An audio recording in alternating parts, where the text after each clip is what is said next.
commercial savings. When you download the 1226 First Alert weather app, you've got access to the best local and most trusted weather team just a click away. Live radar, First Alert forecast, and more. Whether your skies are sunny or severe, you'll be ready with the free 1226 First Alert weather app. You have sagging floors, interior wall cracks, or out-of-level door frames? Our products exceed the industry standard and are backed by the best transferable warranties. Why did the house fall down? I don't know. Because he didn't call my dad.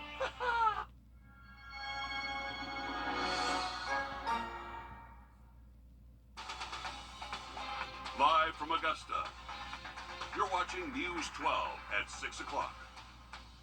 Well, more rain is on the way. First Alert Chief Meteorologist Riley Hale is timing out the impacts for Tuesday. And also had an Augusta murder case years in the court system gets pushed back again. But first, tents and trash piling up along part of Augusta you might pass every day and not even realize it. That video is from an encampment on Washington Road, right behind the old 2nd and Charles, and that's not the only one. Sydney Ho joins us live in the studio to explain what they're dealing with. What you're looking at behind me is practically someone's backyard. It's a sore sight that unfortunately is nothing new for neighbors. You gotta have a pickup stick and some gloves. It's not that bad. From the looks of it, you would think we were standing in a junkyard. You get tired of looking at it after a while. This trash has been here for years. Marty Matheny would know. He lives a mile away. How did it get this way so quick? Because I cleaned this up. In fact, 2 months ago, I cleaned it all up. The only thing I left was this right here. I put a couple of pictures on Facebook, and most of them were like, wow, I've never seen anything. I never knew it was this bad. Most of us wouldn't know because of how deep into the woods we are. It's sort of out of sight, out of mind in this area. And if you sort of put it out to where people can see it, it gets things done a little quicker. So Marty picked up his stick and trash bin to bring attention, catching the eyes of those in charge. It's tough to see. You don't realize how close those things are. Not the first encampment we've had in this community in District 7, but just to see them and then to find out that the city didn't know anything about it was disappointing. If he sees something, then he say something. For Marty, he's going to keep picking up. Well, as long as we can get it cleaned up, I'm okay with it. And now that we're talking to you, it might get done, so I'm okay. City leaders also want to emphasize this is not an issue that only happens during certain times of the year. It's a year-round thing. So they say if you see something, say something. That way the marshal's office can be aware and clean it up. A really big mess. You see kind of the extent of the issue back there. Yeah, to hear that he had just cleaned it up a few months back is really something. Sydney, thank you. Turning to weather now, I'm going to give you a live look over I-20 as we check in with First Alert Chief Meteorologist Riley Hale. And Riley, we did notice this. A lot of cloud cover is pushed in. Absolutely, guys. New tonight, a court case 7 years in the making, delayed even further. Tanya and Leon Tripp, a mother and a stepfather, both charged with murder and more, are accused of hiring a hitman 3 different times to kill their daughter, Janelle Carwell. Her body was found in a shallow grave behind a home on Golden Camp Road back in March of 2018. Lawyers say Leon Tripp allegedly kidnapped and killed her. Meanwhile, Tanya Tripp is accused of hiding Janelle's death. So why is this trial delayed, and what does that mean for the case going forward? Hallie Turner, live in the newsroom to explain what it all means. Well, it's the first time in years we've seen Leon and Tanya Tripp together in the same room. And that was about the extent of the support we saw in the court for them. No family was present, just the two of them, and law enforcement and their attorneys. Leon and Tanya Tripp, both shuffling in to stand before what they thought would be a jury in their trial for the murder of their 16-year-old daughter, Janelle Carwell. But with their hands shackled, faces stone cold, and head down avoiding eye contact, the couple learned their trial will have a new date. Our issued a ruling regarding the earlier Jackson Denno statement that we had. That led to the state filing their notice of appeal. That is what has paused any possibility of a jury trial going forward today. The district attorney's office filed an appeal over a decision to reject certain evidence in the trial in regard to Leon Tripp. Until the Georgia Supreme Court makes a decision on this ruling, there is no expiration date on the Tripp stay behind bars, prompting both defense attorneys to question bond. We're asking the court to set up a very low bond so that Mr. Tripp can be out pending however long this appeal is going to take. In light of the fact it's been 82 months to set a signature bond and allow her to live her life outside of a cage, something she hasn't been able to do for the last 82 months. The prosecution standing strong, asking the court to protect Janelle's 14-year-old sister by not allowing her parents out of jail. They were supposed to have been Janelle's parents. Leon failed her, and Tanya completely failed her on all levels as a parent. Janelle's life was taken, then she was discarded by trash. Our main concern with regards to this trip is again that likeliness to flee, intimidation of witnesses in this case, as well as the child who at the time this occurred was 7 years. That is the sister of the victim and who is now 14 years old. Denied bond for Leon and Tanya, saying they are still a threat to the community. Both are a flight risk, and Leon could commit additional crimes. We posted several documents connected to the case on our website if you want to read them. Okay, a lot of people waiting to see how justice plays out in this case. Hallie, thanks for bringing us the latest from court. Another top story tonight, the family of a man whose body was dragged by an Augusta Fire Department vehicle after the mass shooting on Sandbar Ferry Road is now suing the city. It happened last May. 2 people were shot and killed, several others hurt during a fight with opposing biker clubs. Reports show the body of 51-year-old Jermaine Farrell, who was killed in that shooting, was dragged by an Augusta Fire Department vehicle that arrived on scene shortly after.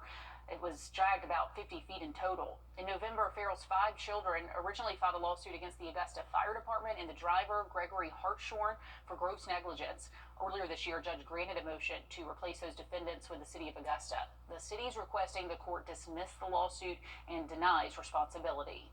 A third suspect now wanted in connection to a deadly shooting that happened near Payne College. 19-year-old Cameron Williams accused of murder in the death of 32-year-old Myron Garnett. Law enforcement says he was shot on Wrdw Street in November and on the 16th of that month. Williams is armed and dangerous, they say. If you've seen him, call deputies. 2 others have been identified and arrested in connection with this deadly shooting. 20-year-old Anthony Williams, 30-year-old Sakisha Jackson, both are charged with murder in the case. After an inspection back in September, the South Carolina Department of Transportation decided to close the Storm Branch Road Bridge in Aiken. They found that arched culvert was deteriorating and it needs repairs. Now, as Alyssa Lyons tells us, people living nearby are having to make some other kinds of repairs. That's the phone thing right here. It was in the yard over here, but a car ran over it. Then it ended up over here by the fence right here. It's a storm they didn't predict. You just close this off. Don't want nobody to complain. You don't want nobody to say nothing. Then they're going to put it in Aiken Standard. We don't read Aiken Standard. The Hiltons have seen this bridge age for the last 30 years. Its skincare routine, apparently non-existent. This is awful. And they don't seem to want to do anything about it. They've seen the miles this bridge has clocked. He's coming all the way down. They come from Savannah Riverside. They come from all over. They now have the treads to prove it. If he wasn't here, he would have pulled right up in here. In their front yard. These are the tire tracks where a truck drove here one night. Got a water meter. The guy came in one night and crushed it down. It cost us $60 for the man to cut the water off that night. We called the sheriff department and he said there's nothing he can do about it because it's private property. Even their mail stopped for a week. South Carolina DOT told the mail lady she do not have to come down here and deliver our mail because there ain't but 7 people live down there. Emergencies? That can wait. The ambulance, that could have been life or death. He came all the way down here with the sirens on. Had to turn around and go back like 12 miles to come back around. And they could be waiting around for quite some time. In Beach Island, Alyssa Lyons on your side. SCDOT says the bridge will need a full replacement and their goal is to start that construction in 2025. Get ready to find some hidden history over at the Augusta Museum. We unveil their new scavenger hunt next on News 12 at 6 o'clock. And staying dry the rest of tonight, but rain chances moving up for the next several days. We'll have that full forecast just after the break. By the weekend, we're back to sunshine and pretty warm spring-like temps. All right, thanks, Riley. Okay, the Augusta Museum is unveiling a couple of new scavenger hunts. This is something brand new, so Will Volk had to stop by to take on the challenge himself. The Augusta Museum of History is filled with so many things. We're constantly walking around the museum, and every time I do, something new catches my eye. Crystal Lyons started working here last summer. Since then, she's continued discovering little details all over the museum. Now she's putting some of them into 2 new scavenger hunts. Sometimes when you go through a museum, you're just like walking through a room, and you don't pay attention to all the posters or all the text that's on the wall. But with these scavenger hunts, you have to really be an investigator or a little reporter. 1, 2, 3, 4, 5. Since I'm a big reporter, I decided to take on one of the challenges. One scavenger hunt focuses on music from Augusta, and it goes beyond James Brown. The other is a second floor scavenger hunt targeted for kids, featuring a lot of counting and I Spy. That is the one I did. 7, 8. So we've tried to make it fun and exciting and a little bit hard, but also just a lot of fun. I found everything and picked up my reward, a sticker. Lion thinks you'll get another reward too, a better understanding of the museum. In Augusta, we'll vote on your side. It is such a great place to visit, and that does help you really focus in on the contents Yeah. inside. If you want to give it a try, you can go anytime the museum is open. And the scavenger hunts are included with your admission. Great way to bring history alive. To sports now, with Brock Bowers moving to the NFL, the Georgia Bulldogs tight end room is going to look a little different next season. Dan tells us what the development of Oscar Delp could mean to the Dogs. Next in sports. First Alert Radar, powered by Jim Hudson Automotive Group. Has a life change? Get the strong arm, attorney John Foy and Associates. I'll take the fight to them and make sure you get everything you deserve. On your sideline. The NFL draft begins exactly 1 month from tonight, and while several Georgia players are preparing for the next chapter of their football careers, the Dogs who are returning to play between the hedges next season are already 1 week into their spring practices. We know Carson Beck will be back behind center in 2024, but there are still some questions surrounding the future of the tight end position.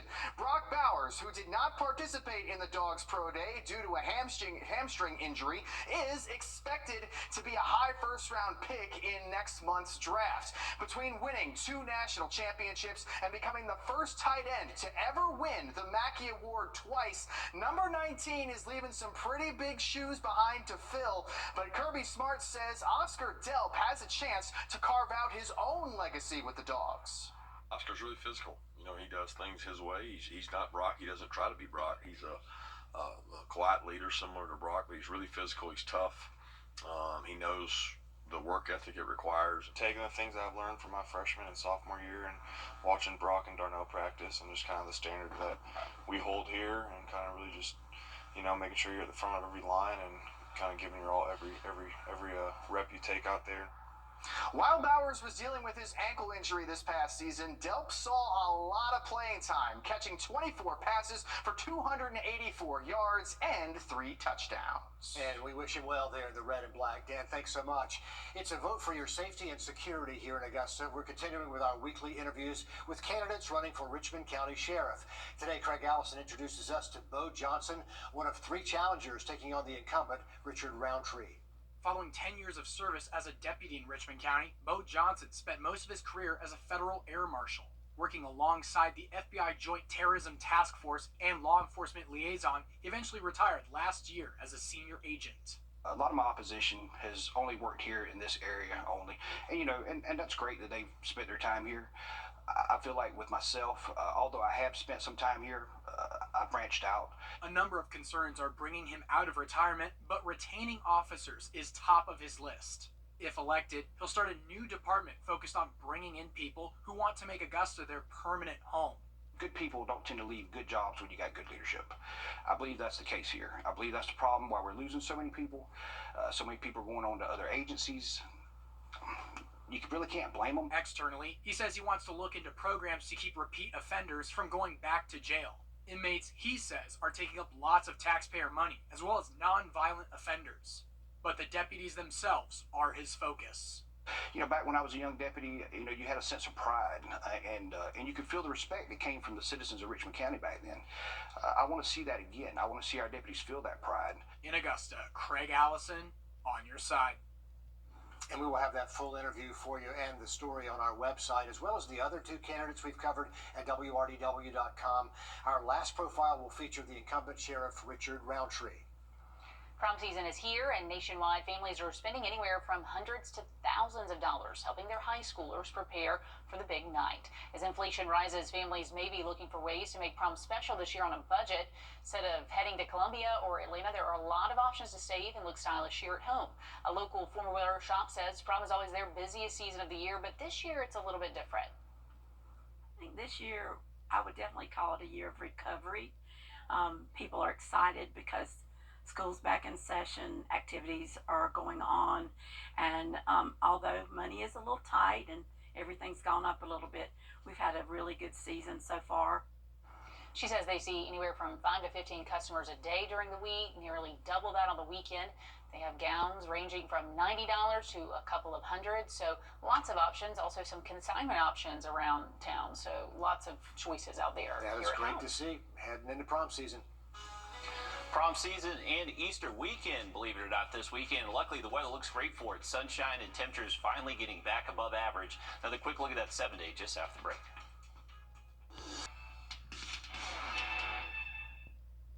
Coming up tonight on the CBS Evening News, the scandal rocking Major League Baseball. Dodgers player Shohei Ohtani breaking his silence today after his interpreter was accused of stealing $4.5 million to pay off gambling debts.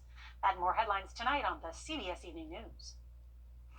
All right, a live look at SRP Park again. We have Strom Thurmond taking on Aiken High tonight. They just finished up the JV game, so varsity games should be starting up around 7 o'clock later tonight. If you want to check that out, temps will be in the 60s and 50s the rest of this evening, and you can see some cloudy skies overhead, but no rain until we most likely get to around lunchtime tomorrow. It's going to be this wave of showers and storms tracking across the southeast, and by the time it reaches us, should just be generally showers. Not anticipating a ton of thunderstorms out there tomorrow. Temps will be hitting the 70s tomorrow afternoon, so luckily warmer than what we saw today. And then heading into Wednesday, you can see much colder air moving into northern Alabama, North Georgia, we are going to be still ahead of this cold front, so expecting those highs to reach the 70s again Wednesday afternoon. And then by Thursday, that's when this cold air is starting to show up more across the region and should be helping push all this rain east of us as we get late into our Thursday night. Until then, though, we are expecting some high rain chances, so make sure you have the rain gear close by starting tomorrow, most likely into the afternoon and evening hours. Wednesday will bring back the opportunity for some thunderstorms and heavy rain that could bring a minor flood risk. Luckily, though, by our Easter weekend, sunshine returns and those temperatures will be warming up. And we are live again at the top of the hour over on 26 News. Then we're back with more News 12 tonight at 11. We'll see you then.